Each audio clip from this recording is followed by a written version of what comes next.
प्रश्नावली 1 से 16 प्रश्नों को अब हल करते हैं। तो 16वां प्रश्न है, किसी समांतर श्रेणी के चौथे पद और 8वें पद का योग 24 है तथा 6वें पद और 10वें पद का योग 44 है।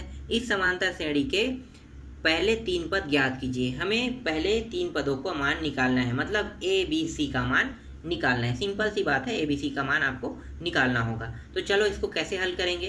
तो यहाँ पे ना तो पहला पद दिया हुआ है ना ही डी का मान दिया हुआ, तो उसको हम कुछ मान लेते हैं। तो यहाँ पे मान लेते हैं, माना प्रथम पद ए तथा सार्वंतर डी है, तब चौथा पद बराबर a plus n minus 1 d. जहाँ पे n है वहाँ पे हम 4 लिख देंगे, तो a plus 4 minus 1 d.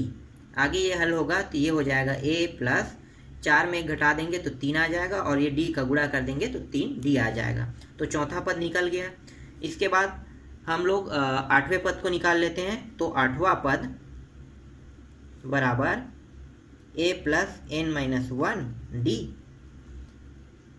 a plus n का मान हो जाएगा यहाँ पे 8 माइनस 1, और ये हो जाएगा d। तो a प्लस 8 में 1 घटा दोगे तो ये हो जाएगा 7, और d का गुणा कर दोगे 7d आ गया। तो यहाँ पे निकल गया चौथे पद का मान और 8वें पद का मान निकल गया। अब प्रश्न में क्या कहा गया है कि जो चौथा पद का जो मान निकाले हैं और 8वें पद का जो मान आया है, इन दोनों को जोड़ देंगे। तो जोड़ दो। तो प्रश्नानुसार पहला चौथा पद है a प्लस 3d और 8वां पद है a प्लस 7d। दोनों का योग कितना होगा? 24। तो दोनों का योग हो गया यहाँ पे 24। तो ये a और a कितना हो गया? 2a हो गया, और 3d और 7d कितना हो जाएगा? 10d हो जाएगा, और ये हो गया 24। इसको हम एक समीकरण मान लेते हैं, पहला समीकरण। इसके बाद आगे जो प्रश्न में है उसको पढ़ लेते हैं। तो 6वां पद और 10वां पद, तो अब जैसे हमने चौथा निकाला 8वां निकाला, वैसे ही 6वां और 10वां को निकालेंगे। तो यहाँ पे लिखो 6वां पद बराबर a प्लस, जहाँ पे n है उसके स्थान पे अब मैं डायरेक्ट 6 लिख देता हूँ, 6 माइनस 1, और ये हो गया d। तो a प्लस ये घट जाएगा 5 और d का गुणा होकर 5d हो जाएगा। इसी तरह से 10वां पद का भी निकाल लेते हैं। तो a प्लस n के स्थान पे इस बार 10 रख देना, 10 माइनस 1, और ये हो जाएगा d। तो ये हो गया a प्लस, यहाँ पे घटा दो तो ये हो गया 9 और d। तो यहाँ पे 6वां और 10वां पद का मान भी आ गया। अब हम क्या करेंगे, प्रश्न के हिसाब से चलेंगे। तो प्रश्न में क्या कहा गया है कि प्रश्नानुसार 6वां पद और 10वें पद को जोड़ देंगे। तो जोड़ दो। तो a plus 5d plus a plus 9d, दोनों को जोड़ेंगे, दोनों का योग प्राप्त होगा 44। तो ये हो गया a 2a हो गया प्लस 5d और 9d, दोनों को जोड़ेंगे तो 14d हो गया, और ये आ गया 44। इसको दूसरा समीकरण दे देते हैं। यहाँ पे पहला समीकरण आ गया, ये दूसरा समीकरण आ गया। तो पहले समीकरण में दूसरा समीकरण को घटा देते हैं। तो समीकरण 1 में समीकरण 2 को घटाने पर तो समीकरण 1 क्या है? समीकरण 1 है 2a प्लस 10d बराबर 24, और समीकरण 2 क्या है? 2a प्लस 14d बराबर 44। घटा देंगे तो चिन्ह में परिवर्तन हो जाएगा। ये सभी प्लस में, सभी क्या हो गए? माइनस में। प्लस माइनस होने के कारण ये कट गया। यहाँ पे आ जाएगा माइनस संख्या जो है वो बड़ा है, इसलिए माइनस चिन्ह लग जाएगा इसमें। और 14 में 10 घटा दोगे तो ये हो गया 4d। इसी तरह से ये भी होगा, तो ये हो गया 0, ये हो गया 2, और माइनस चिन्ह बड़ा है इसलिए इसमें आगे में क्या लग जाएगा? माइनस लग जाएगा। अब यहाँ भी माइनस, यहाँ भी माइनस, दोनों साइड माइनस है, तो दोनों से माइनस कट के क्या हो गया? प्लस हो गया। तो यहाँ पे बचा 4d और 20 बचा। अब d जो 4 है इसको इस पार ला लेते हैं, तो ये क्या होगा? तिर्या गुणा के रूप में इस साइड में आएगा, तो ये हो जाएगा 20/4 हो जाएगा। तो यहाँ पे d का मान कितना आ जाएगा? भाग दे दो अब, 4 एकम 4 पंचे 20, तो d का मान प्राप्त हो गया 5। अब a का मान निकाल लेते हैं, तो इसको साइड पे निकालते हैं। a का मान कैसे निकालेंगे? जो d का जो मान आया है उसको चाहे हम समीकरण 1 में रखें चाहे समीकरण 2 में रखें, a का मान निकल जाएगा। तो हम यहाँ पे समीकरण 1 में रख देते हैं। तो d के मान समीकरण 1 में रखने पर तो ये हो जाएगा 2a प्लस 10 गुणित d का मान कितना है 5 है बराबर 24। तो 2a प्लस 50 बराबर 24। 2a बराबर 50 को उस पर पक्षांतर कर देंगे तो 24 माइनस 50, तो 2a बराबर यहाँ पे आ गया -26। तो a बराबर -26/2 हो जाएगा। तो a का मान प्राप्त हो जाएगा -13। तो a का मान कितना निकल गया? -13 निकल गया। जब a का मान यहाँ पे आ गया है तो हम आसानी से a b c का मान भी निकाल सकते हैं। तो निकाल लो। तो यहाँ पे जो प्रथम पद है a का मान कितना आया है? -13 आया है। b का मान अब निकालते हैं। तो b का मान कैसे निकालेंगे? a के मान में d के मान को जोड़ देंगे। तो यहाँ पे जोड़ दो। तो a का मान कितना है? -13 और d का मान कितना है? +5। तो ये दोनों हल होके कितना हो जाएगा? -8 आ जाएगा। अब c का मान निकाल दो। तो c का मान कैसे निकालोगे? b प्लस d कर देते हैं। तो देखो b को जोड़ दो। तो b का मान कितना है? -8 और d का मान कितना है? और d का मान है 5 + 5, तो ये आ गया -3। तो देखो a का मान -13, b का मान -8 और c का मान -3, यही हमें निकालना था। तो ये क्या है? हमारा आंसर है।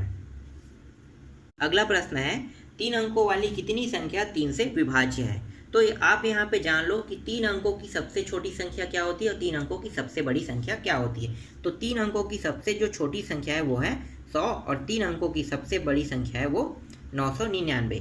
अब हमें यहाँ से एक श्रेणी का निर्माण करना है। तो श्रेणी में सिर्फ उन संख्याओं को लेंगे जो 3 से भाग जा सकता है।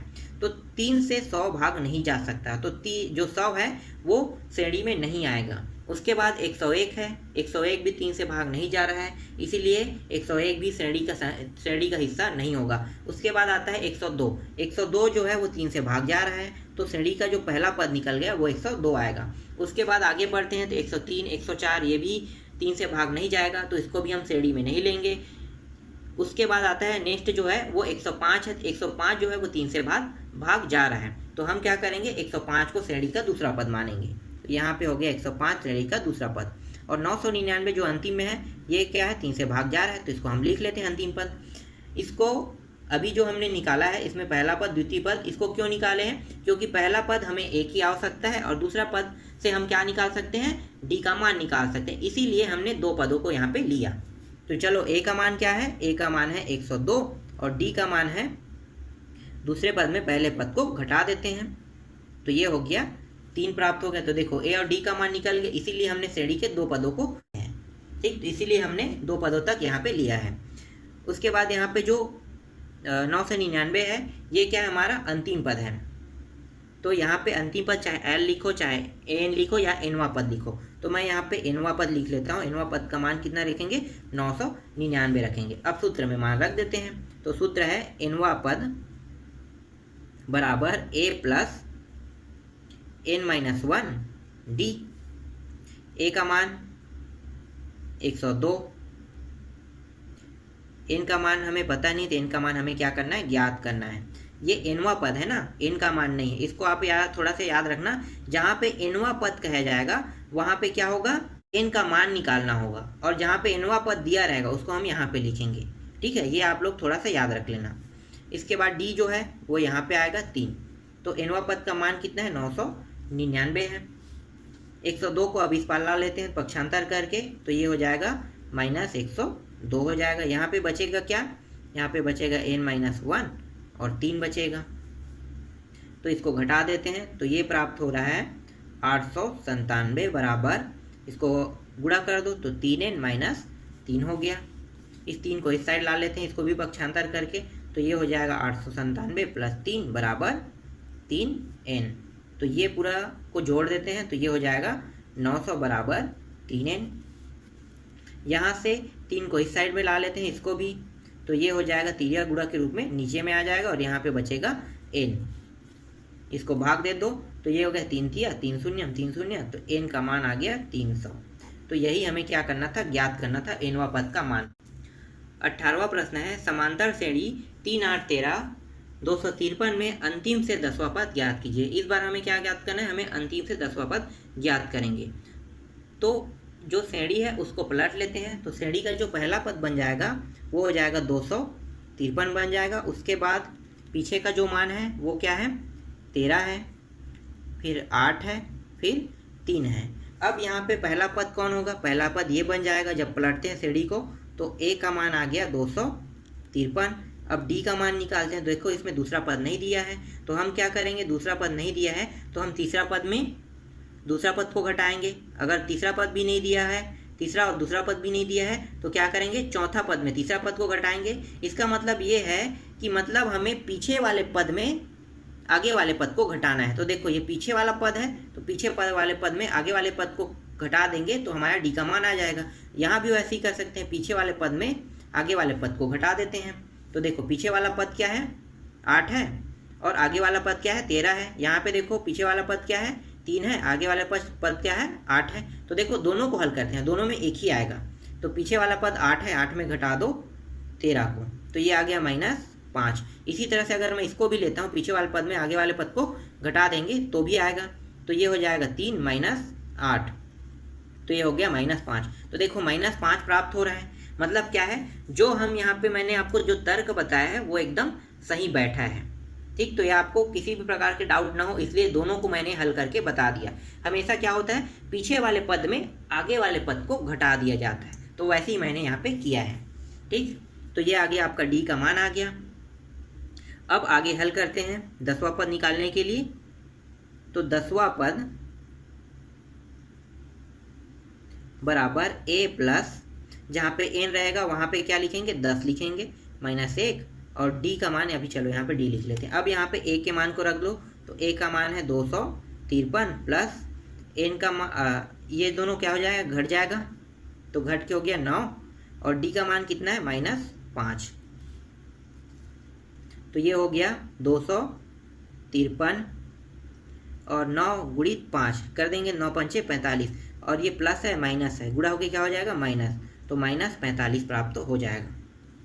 अब इन दोनों को घटा दो, तो घटाने पे ये प्राप्त हो रहा है 208। तो यहाँ पे जो मान आया है ये क्या है, 10वां पद का मान है, तो यही हमें निकालना था, 10वां पद का मान। तो पीछे से 10वां जो पद है वो है 208 है, तो ये हमारा आंसर है। इसके बाद जो बाकी जो प्रश्न है उसको हम लोग अगले पार्ट में हल करेंगे।